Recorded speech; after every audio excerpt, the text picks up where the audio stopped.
learn to sing these kind of songs. The boat rides on the lake.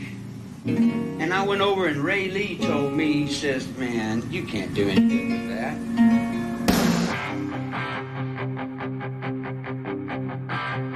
I got my first real six string, bought it at the 5 and dime. Played it till my fingers bled.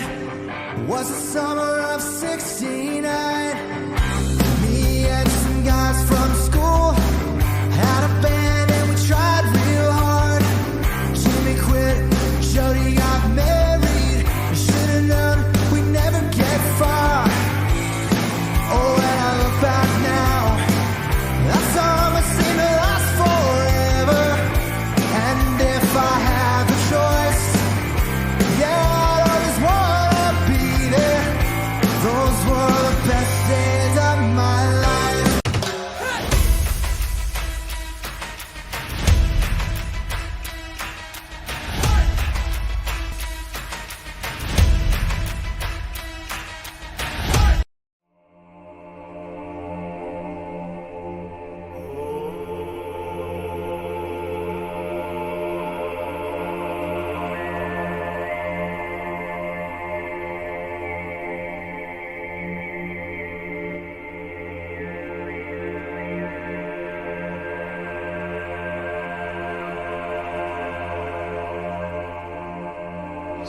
Can I make a summary just for people who are like, what the fuck is going on right now?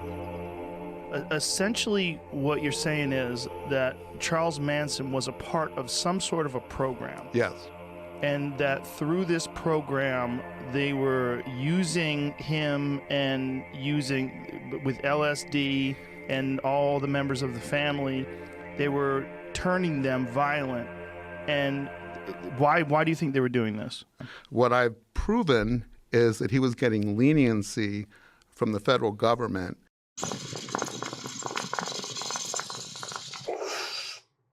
Friends, welcome back. This is episode 6 of season 2.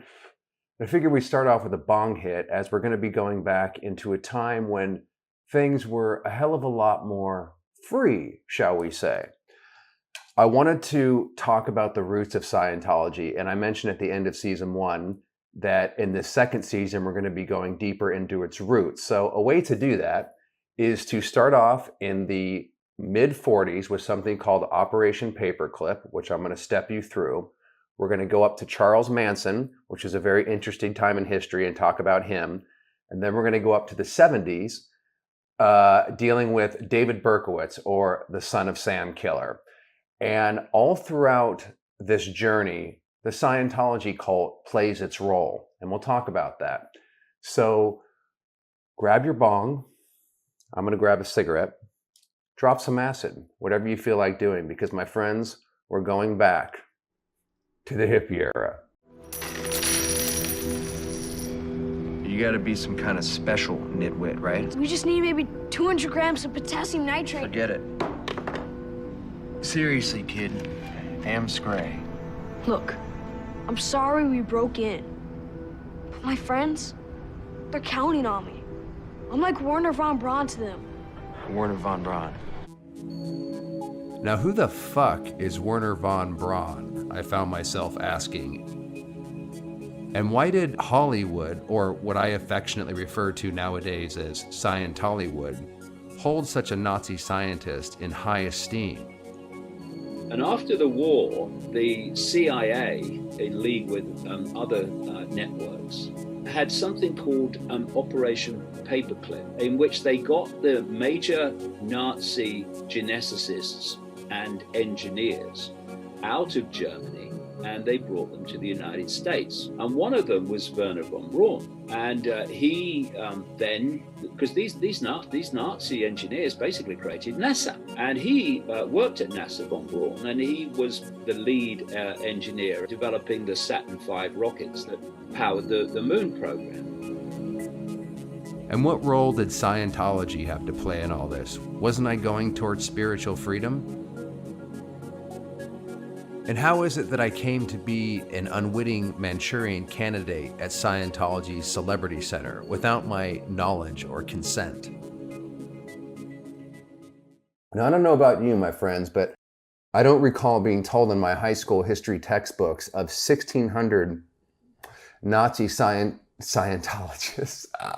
See the Freudian slip? Nazi scientists being brought over secretly by U.S. intelligence agencies and other agencies so that they continue on with their experimentation both in the space race as well as how to control the minds and human behavior. Now, out of this was born something that came out in 1953, April 1953 officially, called Project MK Ultra. But before we get to that, let me just tell you a little bit about the climate that was going on with Hubbard, with Scientology, and with the world in general, and why perhaps these crazy, paranoid races to figure out how to control people and to, get our asses in space, etc., came out of.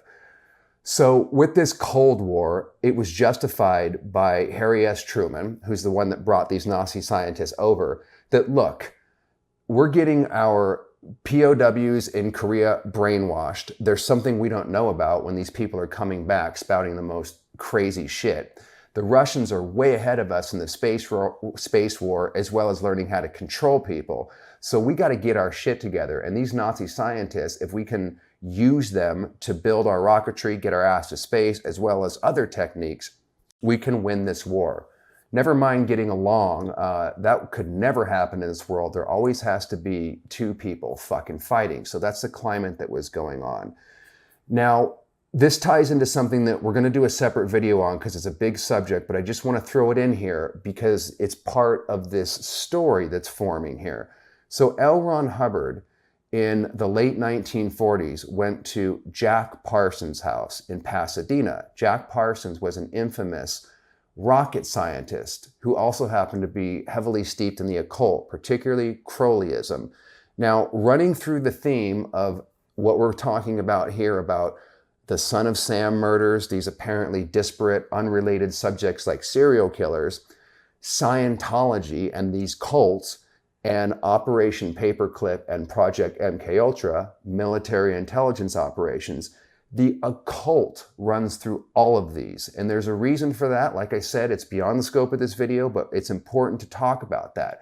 But just try to understand that, I don't want to tell anybody what to do, but I've come to find out that there's, through my experiences growing up in Scientology with my family's background, which we have to talk about too, that there's basically two worlds. There's the world of the seen, there's the world that we're told, there's a world that we're educated into, and then there's the occult world, which means hidden. It doesn't mean evil necessarily, although they get up to a lot of evil shit using this knowledge. It just simply means knowledge that's hidden. And if you hide knowledge from the public, and you know how reality and the mind and these elements work, and your subjects, i.e. the human population, doesn't, you are in a massive position of power and control over said subjects. So this is the whole mentality about why it was important for these people to want to learn this. We talked about in episode 5.5 of season 1, which was called The Bridge to Total Amnesia, about a quote from Dr. Robert Oppenheimer, who said to be the father of the atomic bomb when he was working on the Manhattan Project. And he was quoted as saying, I'm paraphrasing here, go back and check out the video, but he said that these methods of controlling the human mind and controlling perceptions are more powerful and more frightening of a proposition than the atomic bomb itself. So there you have a bit of a background of the climate in which this shit was going on that will set the stage for what we're going to be talking about later in this video. So let's go on to chapter 2.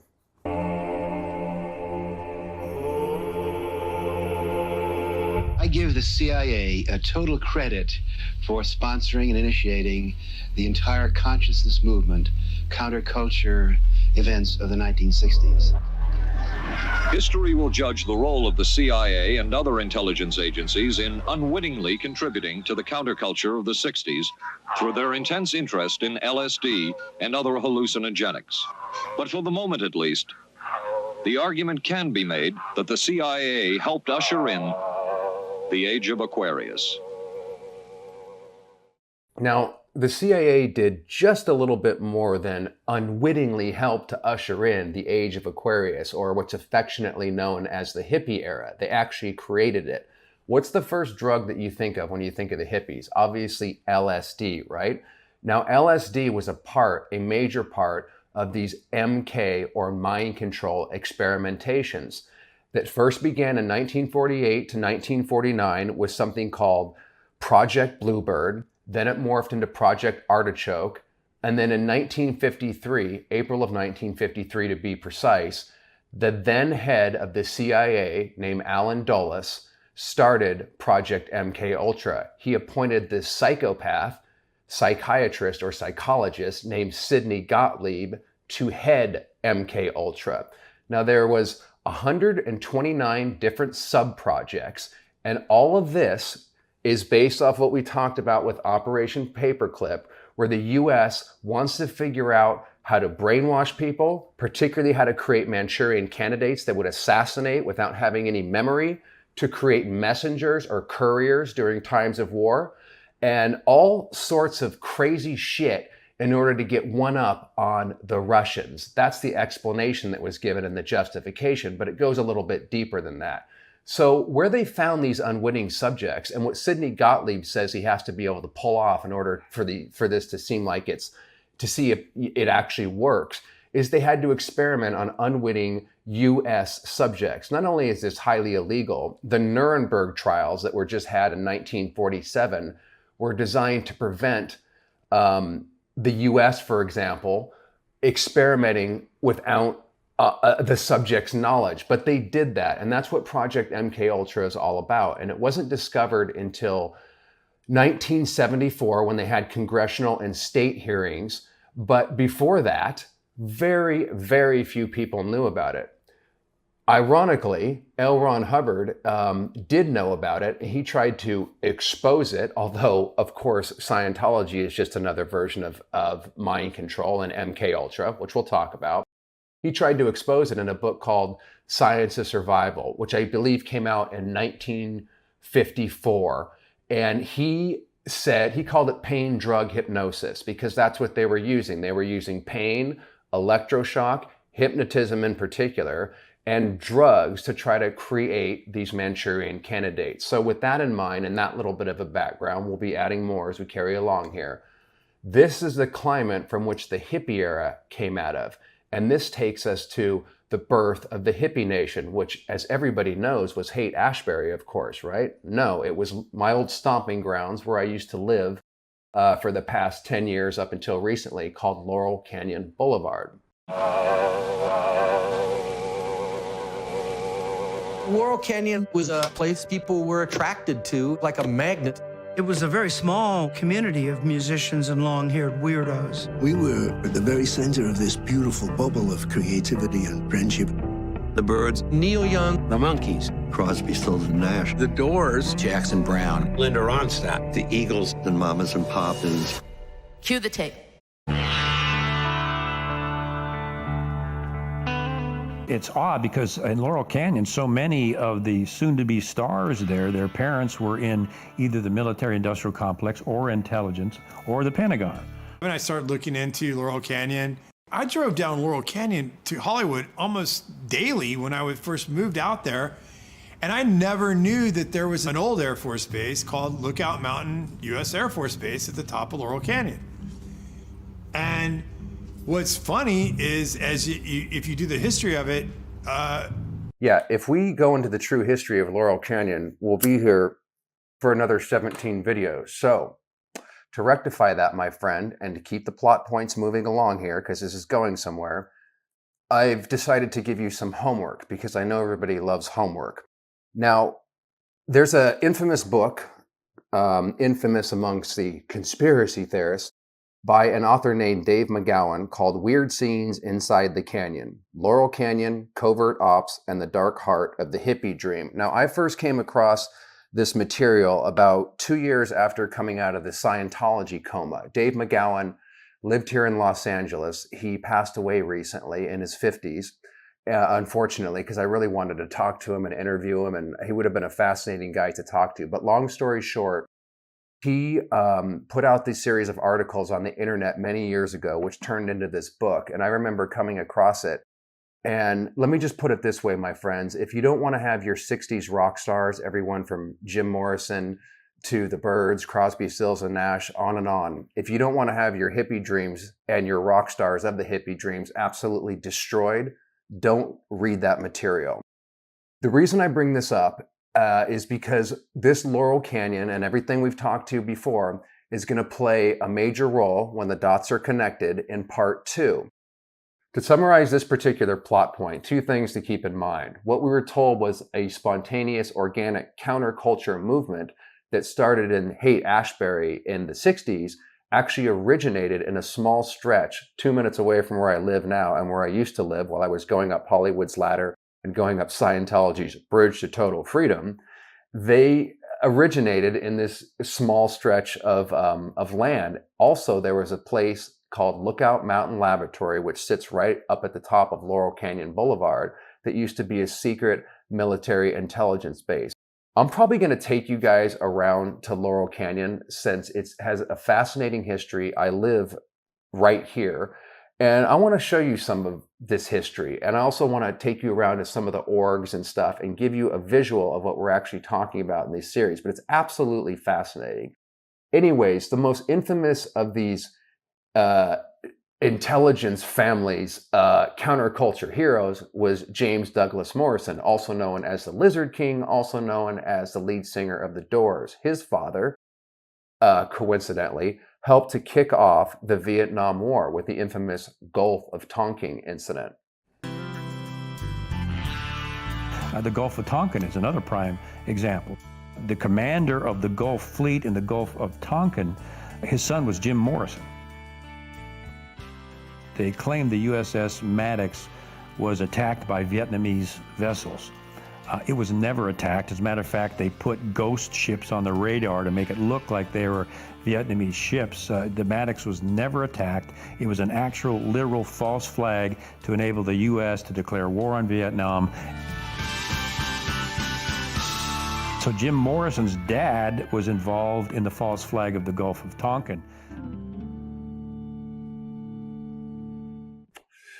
This episode was originally one episode and it was an hour long. And I decided to break it up into 2 different parts because it flows smoother that way. And plus, as you can tell, this is a lot of information to take in. If you think this is crazy or conspiratorial or out of something from a sci-fi horror movie, wait until you see the lunacy in part 2 where we conclude all this shit. So we laid down the foundation, some of the suppressed history of the 40s, 50s, and 60s.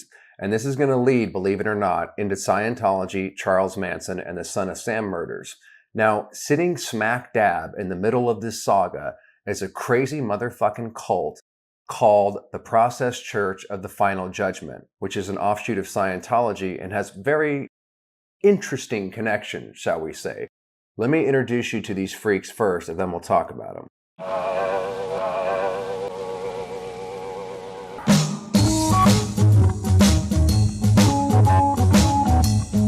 We had choruses, we had some kind of religious services, we had various kinds of entertainments, you know. So our story begins with the Process Church, a satanic cult formed in 1963 by former Scientologists Robert de Grinstead and Marianne McLean. There's a comic strip that I like in one of the magazines. What is the process? So I wanted to ask you, what is the process? Oh my gosh. Do you know about the cult called The Process, a very secretive cult? The process. I can't describe it. I'm talking to Father Malachi of The Process, which has been linked with the Charles Manson group. Scientology started, and then they started selling it, and then it got to be The Process.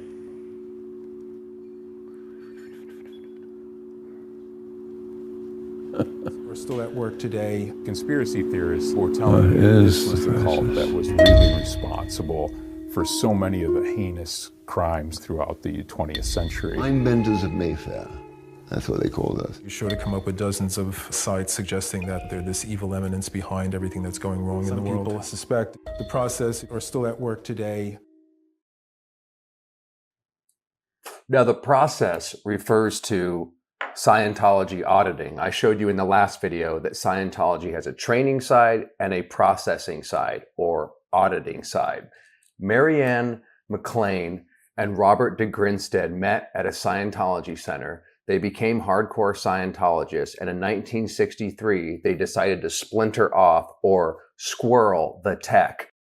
That means taking Scientology technology and squirreling it up, doing it differently than L. Ron Hubbard originally said that it has to be done, i.e. give Hubbard all your fucking money, don't steal his technology, and use it elsewhere.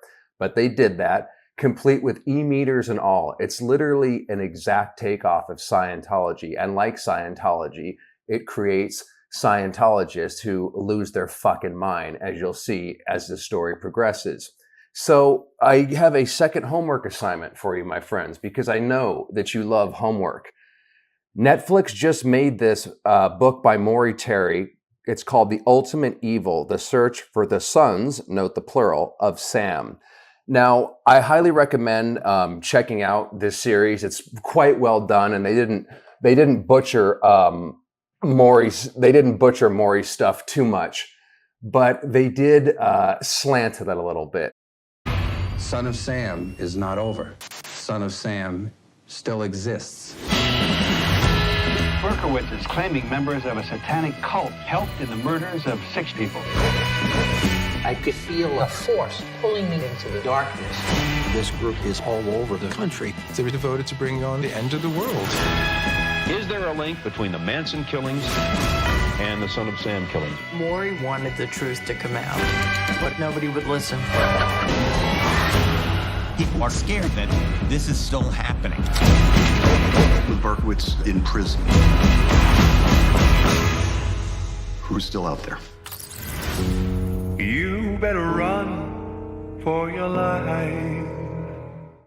So you don't have to read the book. If you want to do the cheat notes, like I said, check out the 4-episode series. And if you don't, though, trust me, we're going to cover all this in part 2. So let's have a listen to Maury Terry, in his own words, discuss diving down the rabbit hole when he was innocently questioning the Sons of Sam murders. Throughout my research, one name continued to appear. An organization with its roots in Scientology that was somehow woven into the modern-day occult movement.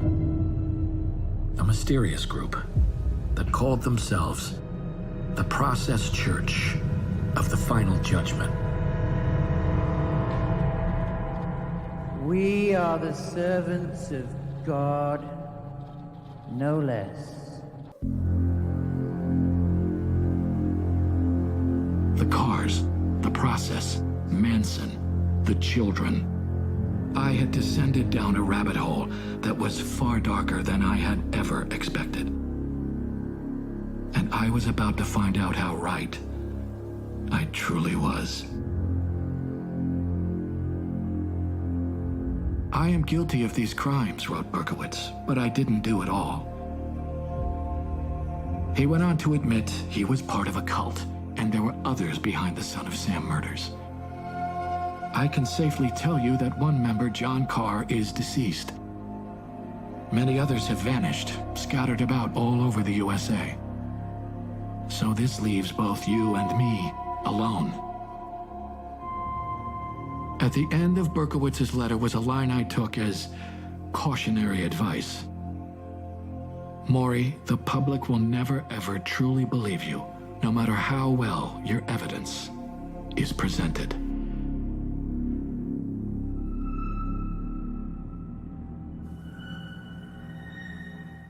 Charles Manson, birthed by a prostitute, spent half of his life in prison, beginning with penitentiaries, juvenile delinquencies, and reform schools before finally winding up at McNeil Island. While he was there, he became a, quote, fanatic of Scientology and tried to sell it to all the inmates. He was introduced by fellow ex-con by the name of Lanier Raymer, himself a dangerous criminal, and also a holder of the Doctor of Scientology certificate, which, by the way, doesn't exist anymore. introduced Manson to Scientology and gave him 150 hours of auditing or processing. As we all know, Charles Manson got out of prison in '67, went to Haight-Ashbury a few months later, around June or July of '67, and 2 years later, the Tate LaBianca murders happen, the hippie era dies, and everything comes to a screeching halt. What does it all mean? Where does it all go, my friends? What is happening here? So I leave you, and we'll meet you on the other side in part 2, where the Process Church, originally started in England, now all of a sudden, during the hippie explosion in Haight-Ashbury, flies over and lands right next door, literally, to Charles Manson. They decided to send out groups to the States. They set up camp in Los Angeles. They went to New York. They went to New Orleans. Went to San Francisco. They established a profile in the Haight-Ashbury. The Haight-Ashbury district, a 40-block area of San Francisco, began to emerge in January of 1966 as a mecca of the hippies. And as things would have it, one of their neighbors at this time was Charles Manson. In California, 5 members of a so-called religious cult, including Charles Manson, the guru or high priest, have been indicted in the murder of Sharon Tate and 6 others. The involvement of a mystical hippie clan which despised the straight affluent society.